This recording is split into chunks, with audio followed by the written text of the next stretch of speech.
എന്താടി ടെൻഷൻ അടിച്ചിരിക്കുന്നത്? എന്തു പറ്റി? എടി അവൻ വരേണ്ട സമയം കഴിഞ്ഞു, ഇതുവരെയായിട്ട് അവൻ വന്നില്ല. അത്രേ ഉള്ളൂ, അവനിങ്ങ് വന്നോളും. എന്നാലും ഡേ വന്നല്ലോ. എന്താ ലേറ്റ് ആയേ? വണ്ടി കിട്ടിയില്ല. എല്ലാ ദിവസവും ഓരോ എക്സ്ക്യൂസ് ഉണ്ടല്ലോ. വേടത് ഗോകുൽ, കെമിസ്ട്രിയുടെ നോട്ടൊന്ന് തരാവോ? അവൻ്റെ ഇല്ല, വേറെ അടുത്തിന് ചോദിക്കാവോ? ഓക്കെ. നോട്ടുണ്ട് ഗൂഗിൾ, അത് ഞാൻ ഉറുദു ആണ് എഴുതിയേക്കുന്നേ. ഉടനെ അങ്ങ് എടുത്ത് കൊടുത്തോണം. ഏതെങ്കിലും പെമ്പിള്ളാര് വന്ന് എന്തേലും ചോദിച്ച ഇയാൾ ഉടനെ അങ്ങ് എടുത്തു. കൊടുക്കണ്ടേ? എല്ലാം കൊടുക്കൂ. ഗോകുൽ, തന്റെ ഫ്രണ്ട് സീറ്റിലല്ലേ ഇരുത്തിയേ? എന്നിട്ട് ഫ്രണ്ട് വേണോ? Okay ma'am.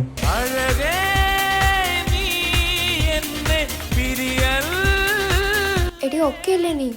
ഞാൻ ഓക്കെ. ഞാൻ ഇയാൾക്ക് വാങ്ങിച്ചെന്ന പേന നീ അവനോട് കൊടുത്ത? എടാ എക്സാം എഴുതിക്കൊണ്ടിരുന്നപ്പോ അവന്റെ പേനയുടെ മഷി എന്തായാലും ഞാൻ നിനക്ക് വാങ്ങിച്ചെന്ന പേനയുടെ അവസാനത്തെ മഷി വരെ നീ എഴുതി തീർക്കണമെന്നായിരുന്നു എന്റെ ആഗ്രഹം. എടാ ഒരാള് ഹെൽപ്പ് ചോദിക്കുമ്പോ എങ്ങനെയാ കൊടുക്ക? ഇയാൾ എന്തിനാ ഇപ്പൊ പിണങ്ങുന്നേ? ഒരു സീരിയസ് റിലേഷൻഷിപ്പ് ആകുമ്പോ ഇങ്ങനെയൊക്കെയാണോ ഗൂഗിൾ പെരുമാറുന്നത്? ഞാൻ ഇങ്ങനെയൊക്കെയാ. ഒരു പേന കൊടുത്തതിനൊക്കെ അടി ഉണ്ടാക്കുന്നത്. ഒരു ഫാമിലി ആയി എന്തോ ചെയ്യും. പിന്നെ ഇന്നലെ ഇയാള് വീട്ടിൽ പോയിട്ട് എന്ത് കൊടുക്കുമായിരുന്നു? ആ ടീച്ചർ നിന്നെ അടിക്കുമ്പോ എനിക്കത് വേദനിക്കുന്നത് നിനക്കറിയാവോ? ഇനി നിന്റെ ഹോംവർക്ക് മുഴുവൻ ഞാൻ ചെയ്തോളാം, അതാ നല്ലത്. വിട്.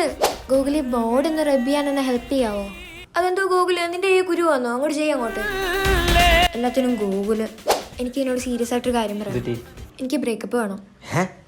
എക്സാംസ് വരുവാ, എനിക്ക് പഠിക്കണം. എനിക്ക് തീരെ ഫോക്കസ് കിട്ടുന്നില്ല.